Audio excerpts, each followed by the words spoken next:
하나님의 은혜가 이 시간 우리 온 성도들과 함께 하시기를 간절히 축원합니다.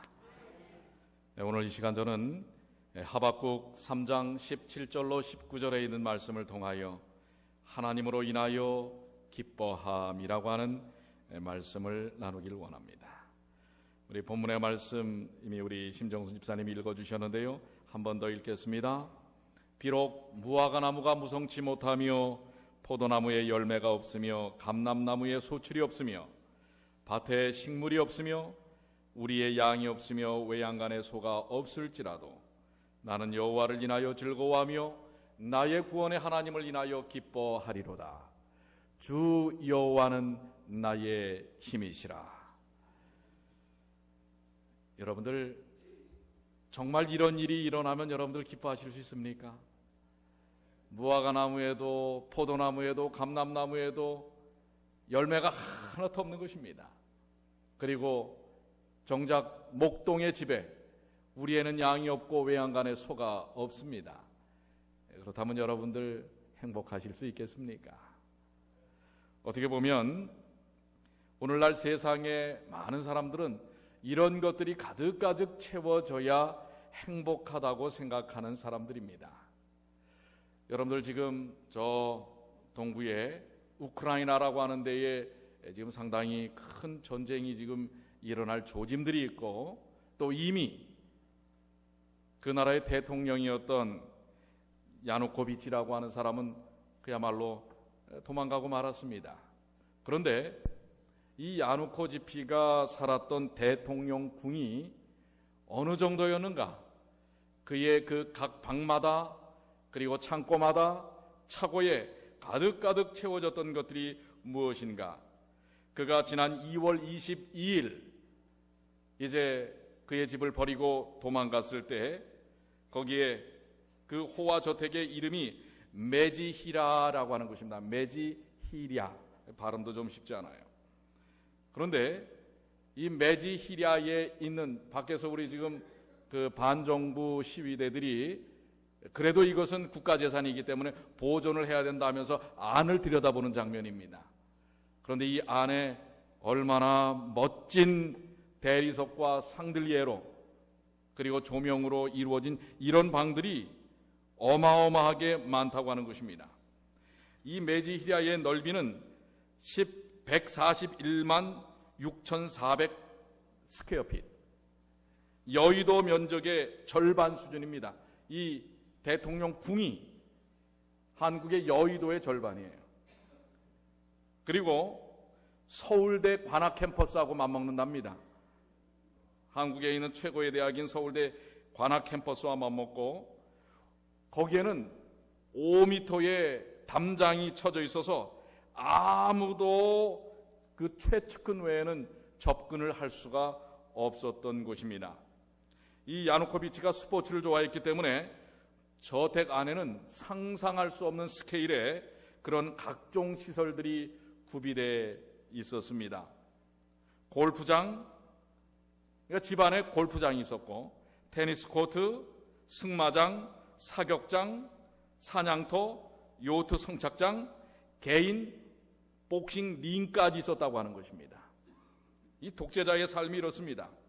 대형 차고 안에는 롤스로이스를 비롯해서 70여 대의 빈티지, 클래식의 외제차로 가득 차 있었고 값비싼 모터사이클들이 아주 즐비하게 줄 서서 도열이 돼 있었습니다. 거대한 인공호수 위에는 15세기에서 17세기 때 사용되었던 이 대형 해적선이 띄워져 있었고 아마 이거는 우리 어디예요?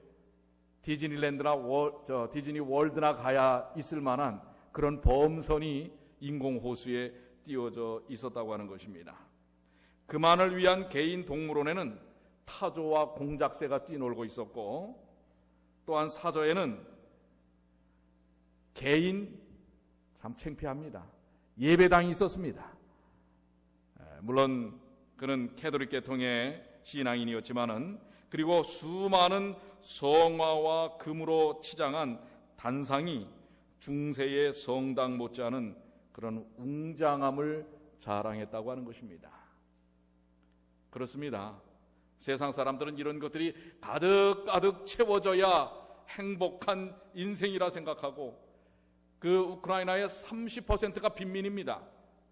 백성들의 고열을 뽑아서 자기의 집에다가 다 쏟아 부었다고 하는 것입니다. 또 얼마 전 반정부에 의해서 전복이 되었던 리비아의 독재자, 여러분들 카다피라고 하는 사람 있죠. 카다피의 궁전은 궁전이 아니라 아주 요새였다고 합니다. 그의 집안에 있는 개인 수영장입니다. 무슨 스파에 와 있는 것 같지요? 이런 것들이 아주 질비하게 있었고, 이 카다피는 애완용 사자가 있었고요. 그리고 집안에 이 놀이기구를 좋아했는지 테마파크처럼 놀이기구를 직접 설치를 해놓고 있었다고 하는 것입니다. 그 군사 요새로 알려진 바부 아라지지야, 알아지지가 않아요. 근데 바보 알아줘야 돼. 정말 바보예요. 그런데 결국 이 독재자는 자기의 그 개인 집에 가득가득 채웠던, 그리고 참 기가 막힌 것은 변기를 황금으로 만들었다는 것입니다. 그럼 더 잘 되나요? 일이 더 잘 봐져요? 황금으로 만든 변기는 어떠했는지 모르겠어요. 그 다음에 이 독재자들은 아주 공통적인 이 공통점이 있어요. 자기 집에다 이렇게 가득가득 채워놓는 것입니다. 그래야 만족을 했고, 그래야 행복했다고 하는 것입니다. 여러분, 이것도 집입니다.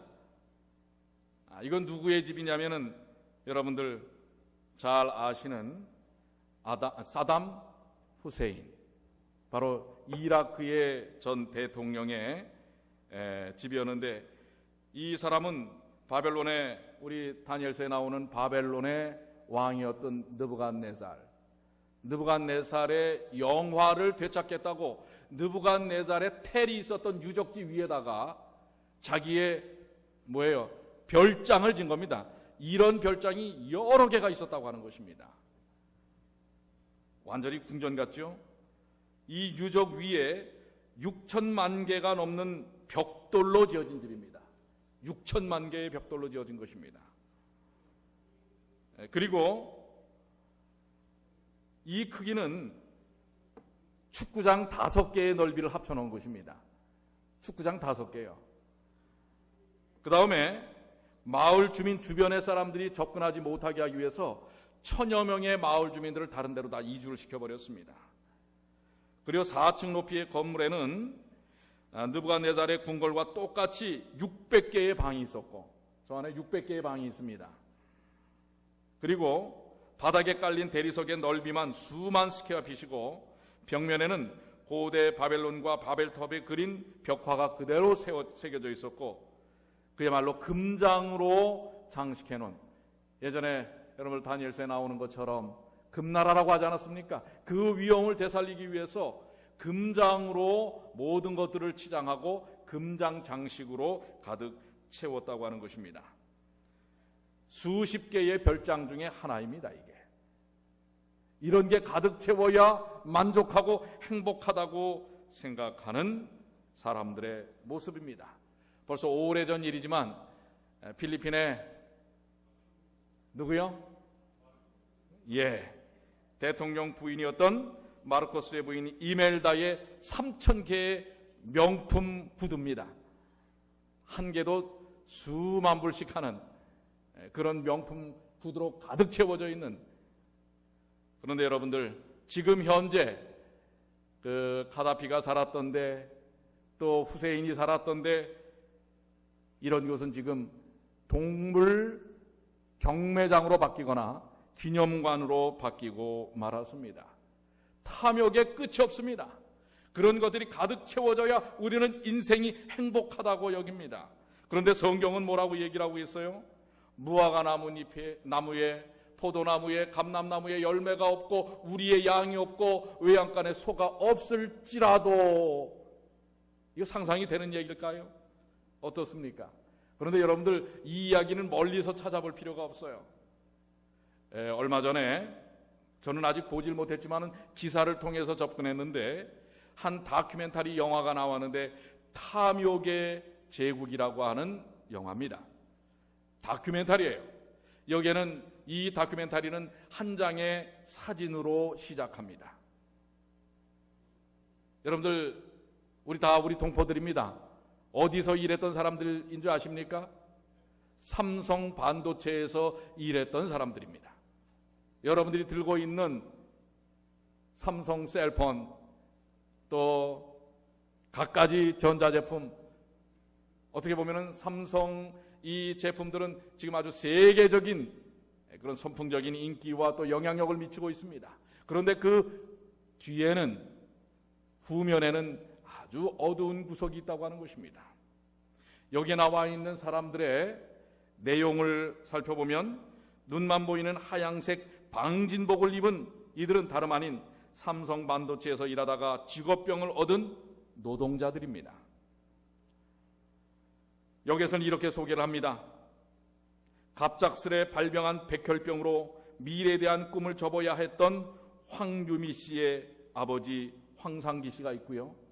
젊은 우리 여성들이 거기서 그 반도체 회사에서 저런 방진복을 입고, 왜냐하면 미세한 먼지도 들어가면 안 되기 때문에 거기서 일을 하는데, 오히려 그 일을 하면서 그 실리콘이라든지 각종 유해 물질들이 흡입돼 가지고 결국은 백혈병을 앓는 이 직업병 환자들이 얼마나 많은지 모르는 것입니다.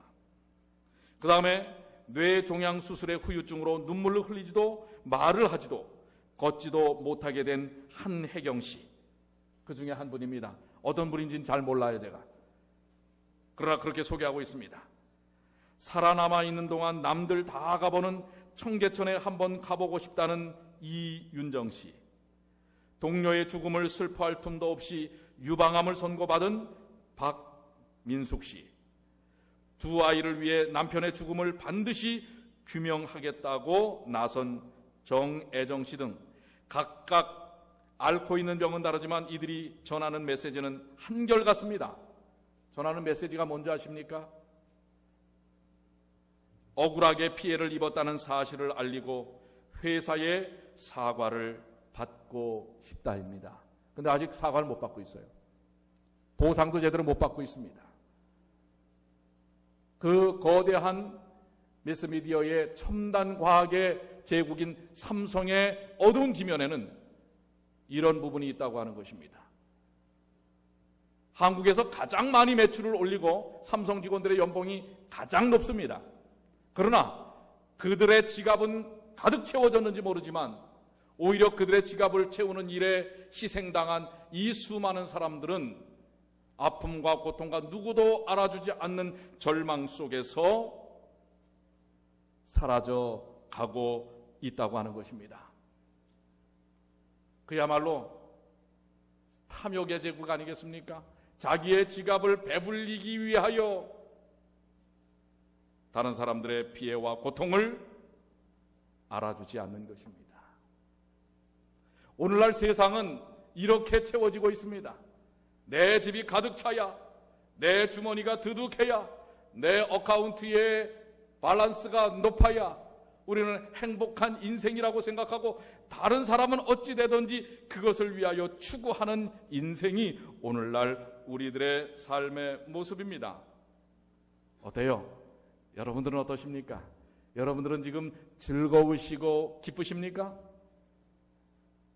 어떤 면에서 오늘날 시대에 즐겁고 기쁘다는 이야기를 하는 것 자체가 참 다른 사람의 눈총을 받을 만한 시대 속에 우리가 살고 있습니다.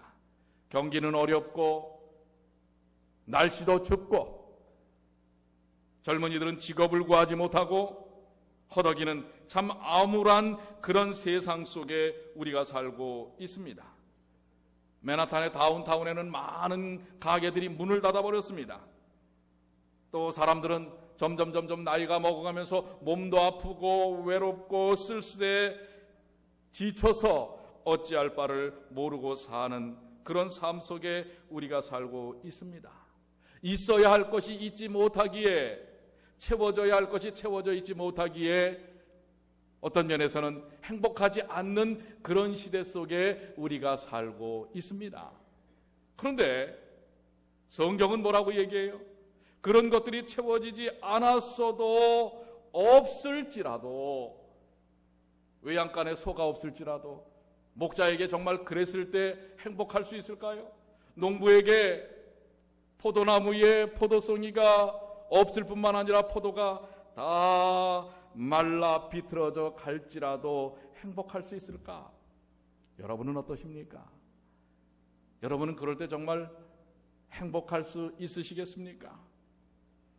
없을지라도, 오늘 이 단어가 제 마음을 상당히 많이 두들깁니다.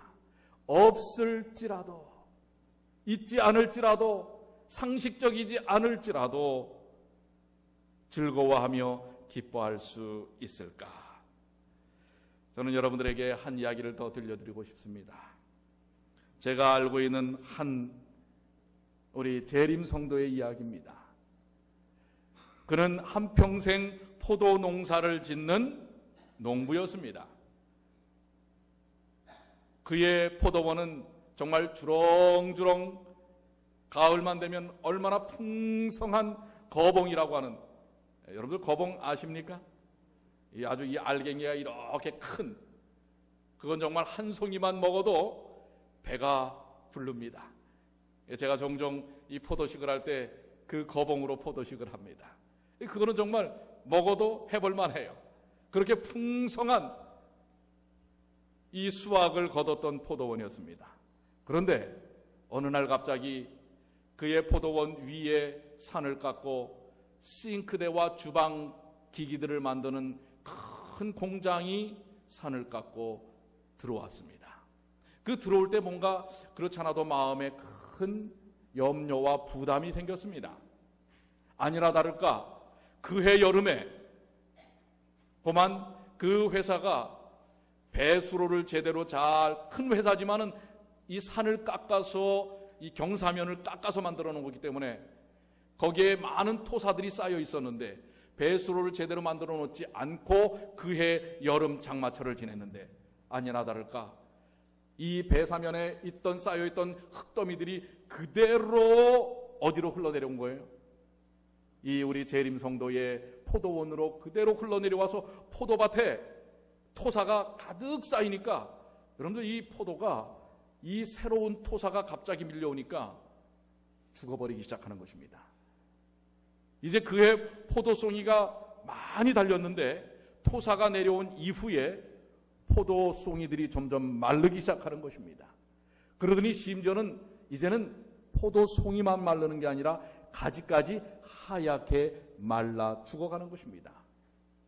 그래서 그 문제를 그 회사에 진정을 했어요. 이런 부분이 있으니 이거를 빨리 흙을 걷어주고 또 이 배수로를 잘 만들어주기를 요청을 했습니다. 회사는 그렇게 하겠노라고 약속을 했습니다. 그러나 차일피일 시간을 늦추면서 어떤 조치도 취하지 않고 그 다음에 또 여름이 다가옵니다. 그 다음에도 여전히 토사는 내려오고, 내려온 토사로 인하여 그나마 남아있던 포도나무들도 말라 죽기 시작하는 것입니다. 한평생 농사 짓는 것이 전부였던 우리 재림 성도는 그 안타까운 마음을 회사에게 다시 이야기를 하고 거기에 적절한 조처를 취해 주기를 원했지만 그 회사는 해주겠다고 말만 하고 해주지 않는 것입니다. 그야말로 그는 다 시들어버리고 죽어버린 포도나무, 그의 한평생의 삶이었던 그것을 바라보면서 하나님께 눈물로 매달릴 수밖에 없었습니다. 드디어 3년째가 되었습니다. 3년째에도 여전히 그 회사는 해주겠다는 말만 하고 하질 않기에 그는 이제 정부에다가 그 문제를 해결해주고 조정해줄 것을 탄원하였습니다. 그리고 변호사를 샀습니다. 그러나 이 한국의 악덕 기업은 오히려 더 많은 돈을 주고 자기의 변호사를 사서 거기에 대응하지, 그 돈으로 사실 보상하면 되는 것이었습니다.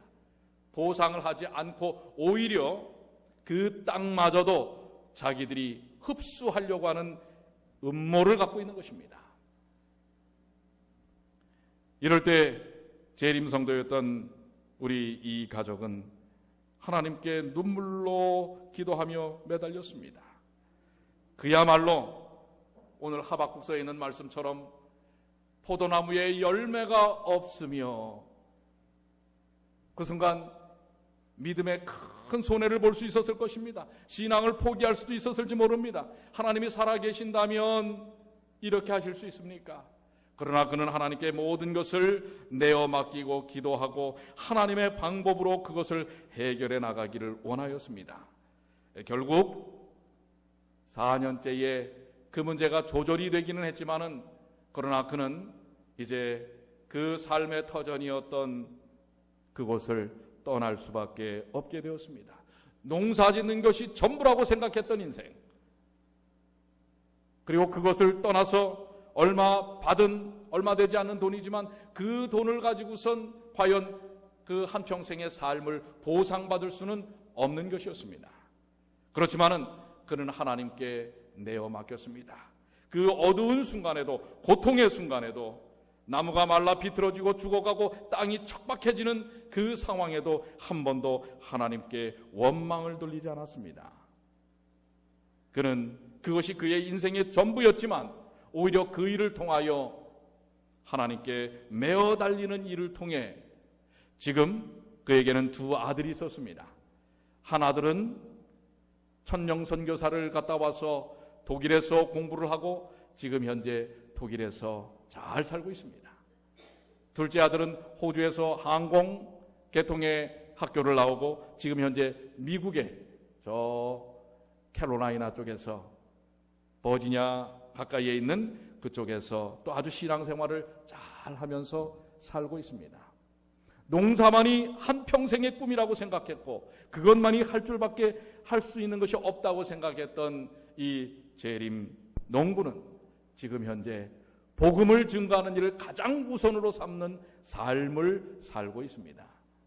농사 짓는 것이 아니면 살 수 없을 거라고 생각했던 그였지만, 그러나 포도밭에 열매가 없고 감람나무에 소출이 없고 우리의 양이 없고 외양간에 소가 없을지라도 오늘 이 하박국서에 있는 말씀, 나는 여호와를 인하여 즐거워하며 나의 구원의 하나님을 인하여 기뻐하리로라 라고 하는 이 믿음의 삶을 살았던 그는 지금 농사는 짓지 않지만 영혼의 농사를 짓고 살고 있다고 하는 사실입니다.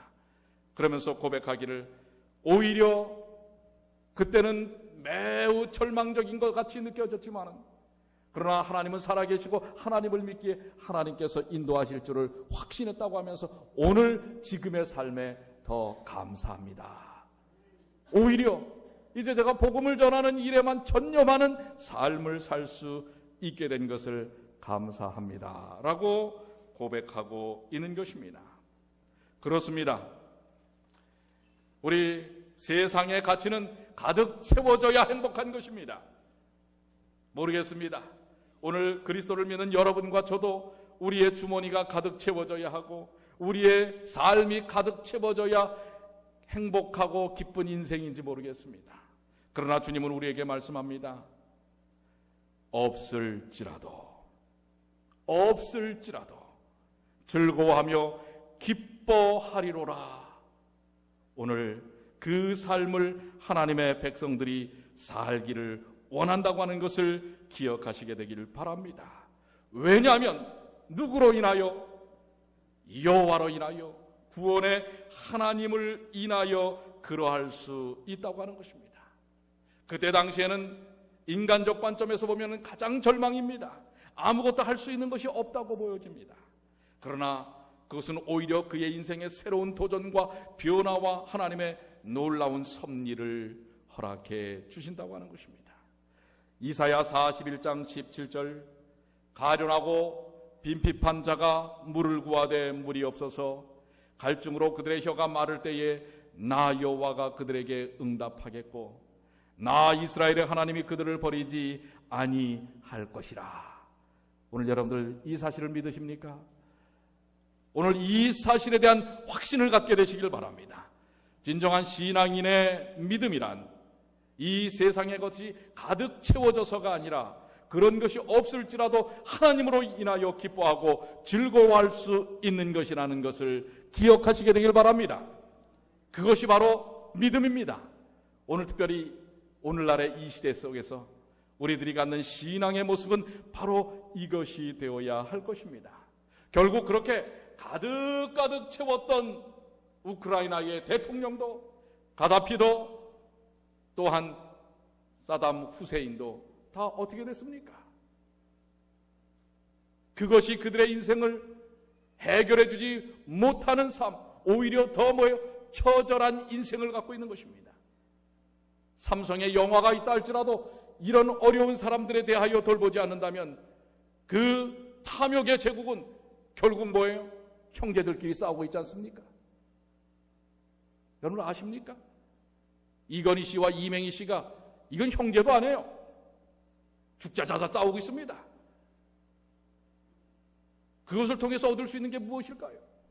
오늘 사랑하는 여러분, 우리는 정도는 다를지라도 우리도 마찬가지입니다. 우리가 뭔가 채워져야만, 있을 곳에 있어야만 행복하다면 우리는 실패할 수밖에 없는 것입니다. 그래서 다니엘서를 통하여 우리에게 귀한 교훈을 설명하고 계시지요. 다니엘서 3장 17절로 18절, 왕이여 우리가 섬기는 우리 하나님이 우리를 극렬히 타는 불목 가운데서 능히 건져내시겠고 왕의 손에서도 건져내시리이다. 빨간 글씨 한번 다 같이 읽어볼까요? 시작. 뭐라고요? 그리 아니하실지라도. 지금 두라평지에 황금으로 큰 신상을 만들어 놓고 절을 하게 만듭니다. 그것이 어떻게 보면 세상의 논리고 힘입니다. 상식입니다. 다른 사람들이 다 하는 것을 하지 않는 게 비상식입니다. 그런데 다니엘의 이 세 친구는 우상에 절하지 않겠다고 하는, 오직 하나님만을 섬기겠다고 하는 믿음의 충실한 사람들이었습니다. 현실 속에서 받아들여야만 하는 현실적 가치를 받아들이지 않는 믿음입니다.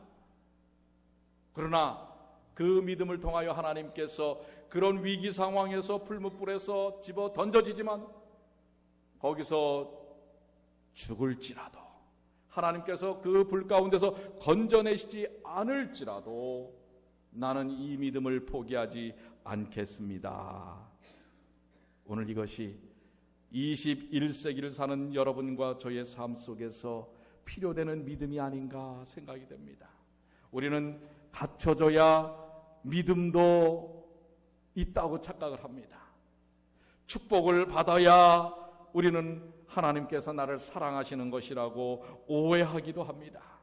그러나 때로는 우리의 삶 속에 병도 들 수 있고요, 재정을 잃어버릴 수도 있고요, 인간관계가 깨지기도 하고요, 우리의 자식들이 아메리칸 드림을 통해서 왔지만은 뭐예요? 다른 사람들은 하버드 나오고 프린스턴 나오고 해서 자식 농사가 잘 됐다고 하는데 왜 우리 아이는 아직도 저렇게 비실비실하지? 이럴지라도 오늘 여호와로 인하여 기뻐하고 감사하시는 주님의 귀한 자녀들 되시길 바랍니다. 왜냐하면 우리의 가치가 그것이 아니기 때문에 그렇습니다. 여러분들 그것에 가치를 두고 살아보십시오. 어느 한순간 훅 하고 날라버리고 마는 것입니다. 혹 그것이 내게 있어서 은혜로 다가오지 못한다 할지라도 믿음을 향한 그 굳건한 신앙을 포기해서는 안 될 것입니다. 오늘 바로 다니엘의 세 친구가 보여주는 믿음은 그리 아니하실지라도 없을지라도 바로 오늘 그 믿음이 우리에게 준 영원한 생명의 가치라는 사실을 기억하시게 되기를 축원합니다. 하박국 2장 3절로 4절, 이 묵시는 정한 때가 있나니 그 종말이 속히 이르겠고 결코 거짓되지 아니하리라. 비록 더딜지라도 기다리라. 이 이야기는 무엇입니까? 결국 인생의 종국은 온다고 하는 것입니다. 세상의 종국은 온다고 하는 것입니다. 그럴 때 우리는 그 심판 끝을 어떤 입장으로, 어떤 모양으로 맞아 드릴 것인가 라고 하는 것입니다. 비록 내 인생의 끝이 더디게 올 것 같고 세상의 끝이 더디게 올 것 같다 할지라도 기다리라. 지체되지 않고 정령 응하리라. 보라, 그 마음은 교만하며 그의 속에서 정직하지 못하니라. 그러나 의인은 믿음으로 말미암아 살리라. 바로 그 심판의 때는 온다고 하는 것입니다. 보십시오. 그동안 우리와 함께했던 많은 사람들도, 인생들도 다 떠나갈 수밖에 없는 것입니다. 종말과 종국과 끝이 있다고 하는 것입니다. 전에 한번 제가 어떤 분과 그런 얘기를 한 적이 있어요. 우리의 인생의 사이클이 다 다르다고 이야기를 드린 적이 있어요. 사실 여러분의 인생의 시작과 저의 인생의 시작이 다릅니다. 다르게 시작했어요. 태어난 것도 다르고 또 태어난 시기도 다르고 자라온 과정도 다릅니다. 또 중요한 사실은 뭔지 아십니까? 여러분의 끝과 저의 끝이 다릅니다. 다 달라요. 여러분 각자도 다 다릅니다. 여러분의 끝이 같은 날, 같은 시에 모르겠어요. 같이 차를 타고 가다가 그럴진 모르겠어요. 그러나 끝이 다 다를 수밖에 없는 것입니다. 진리입니까? 아닙니까? 여러분의 인생의 시작이 다 다르고 여러분의 인생의 끝이 다 다릅니다. 그런데 지금 여러분은 같은 공간, 같은 시간에 앉아 계십니다. 이건 무엇을 의미합니까? 여러분의 인생의 궤도가 다 각자 있지만은 그러나 잠시 여기 이렇게 함께 있는 것은 그 궤도가 겹치는 부분이 잠시 있다고 하는 것입니다. 그렇지요? 그 기간은 그리 길지 않습니다. 인생 전반적인 것을 봤을 때 그렇게 길지 않은 것입니다. 곧 여러분들은 여러분의 인생 각자의 길로 갈 수밖에 없는 것입니다. 이럴 때 우리는 뭘 생각해야 할까요? 이 같은 시간과 공간으로 주어졌을 때 얼마나 그것을 소중하고 의미 있게 사용하고 보내야 할 것인가. 여러분, 그렇기 때문에 옆에 있는 분들이 더 소중하지 않은가요? 어때요? 다시 한번 좀 보세요. 이제 머지않아 흩어질 사람들입니다. 영원히 이렇게 함께하지 않습니다.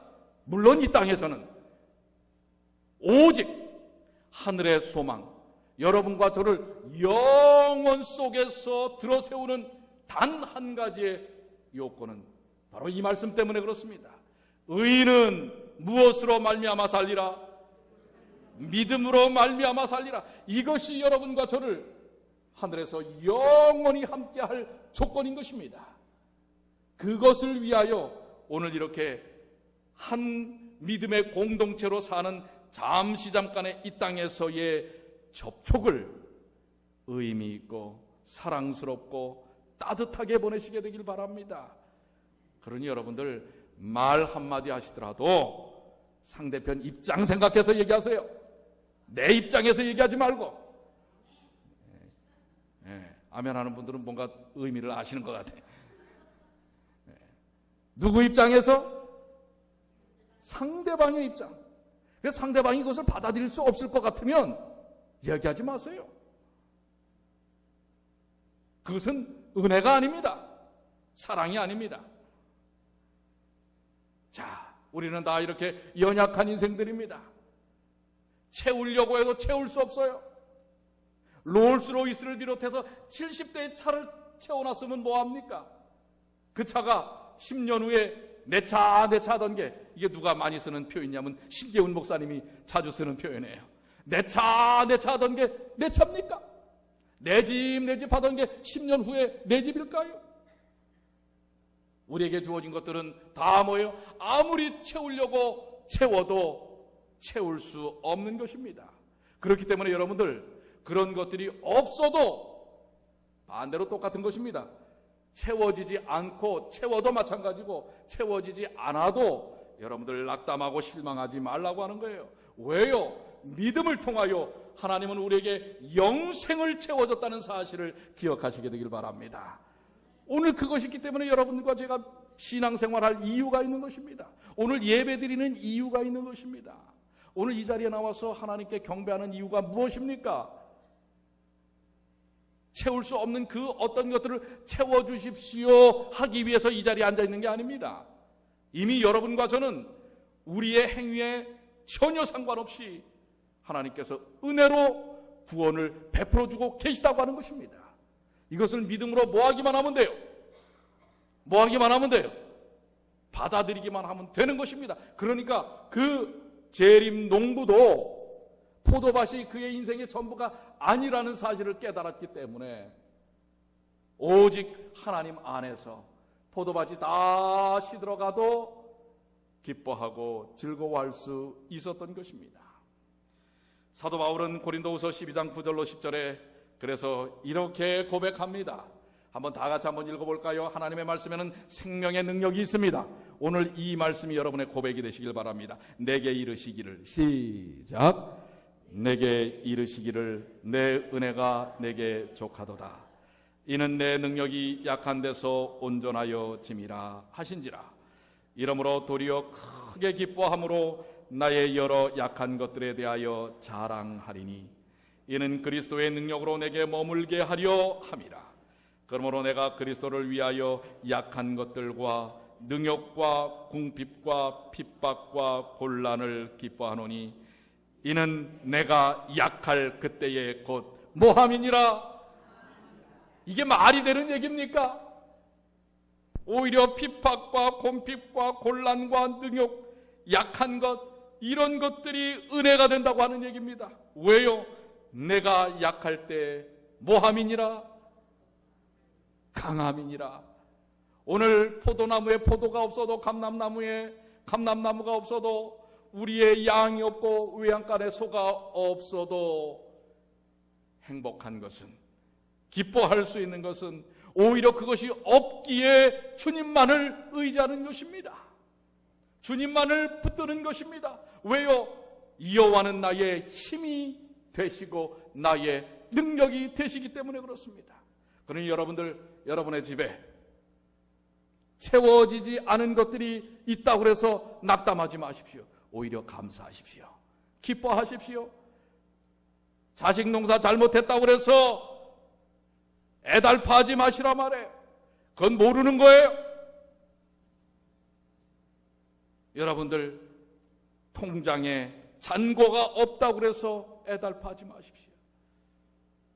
오늘 하나님께서 나와 함께 하십니다. 오히려 그렇기에 내 능력으로 내가 살아왔던 삶, 그걸 집어던지고 이제는 하나님의 능력으로 살아가는 진정한 믿음의 삶을 경험하는 것입니다. 그래서 우리는 142장에 이런 찬양을 부를 수가 있습니다. 자, 우리 그 이름 비길 때가 어디 있나? 잴 수도 없고 셀 수도 없는 귀하신 이름, 놀라우신 이름, 참되신 이름, 우리 주 예수. 주 예수 이름 생각할 때 내 마음속에 기쁨 넘치네. 우리의 소망 구원 되신 예수, 그 이름 비길 때 어디 있나? 그러니 여러분들 이제 그런 여러 가지 여러분들이 생각했던 것, 그런 것 때문에 행복하고 불행이 왔다 갔다는 인생이 아니라 예수 때문에 그 어떤 것이 있든지 없든지 행복하고 감사하고 즐겁고 주님의 은혜를 찬양하는 주님의 귀한 자녀들 되시길 바랍니다. 자, 그래서 우리 이거 1절만 한번 다 같이 불러보겠습니다. 142장입니다.